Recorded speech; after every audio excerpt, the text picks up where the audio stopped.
Hey, good afternoon. Welcome back to the midday. We are transformed to Steeltown, USA. How cool is this model train and model train exhibit out here at the Youngstown Steel Museum? Stephanie is joining us here. You created the framework for this as the train goes around here. What was it like for you to kind of do the research on what a steel town looked like or steel town looks like? And maybe what those that worked in the steel mill industry here in Youngstown experienced at the same time. So as you can see in the background is where the steel workers lived.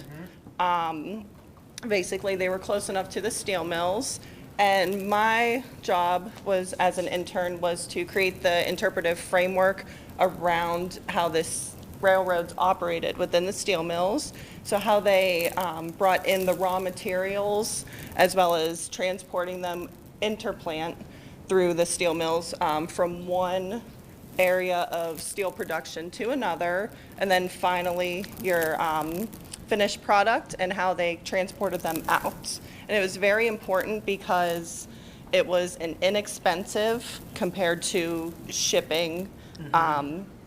Also, it was more sturdy and reliable because you didn't want like trucks at the time that were being in production through the automobile industry hauling these raw materials. And there were special cars made by the Pollock Company to transport the hot liquid materials into the blast furnaces as well. Yeah, I mean, it really had to be an interesting experience on your end, trying to do the research and trying to kind of recreate this. But the individuals that actually volunteered to recreate this was opened back in what, 2010, and it finalized in 2011, but now it's back open at the museum. Yes, yep, it's always been back here.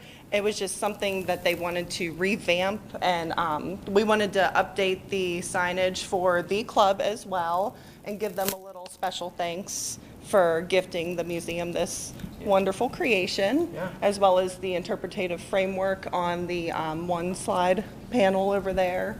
And then we just incorporated some paintings that we found in the basement that had trains in it, because trains in the early 20th century, like I said, were a reliable and inexpensive source of transportation. Yeah, for sure. I mean, definitely a vital part of the steel industry. And, come out here if you want a little bit of a history lesson.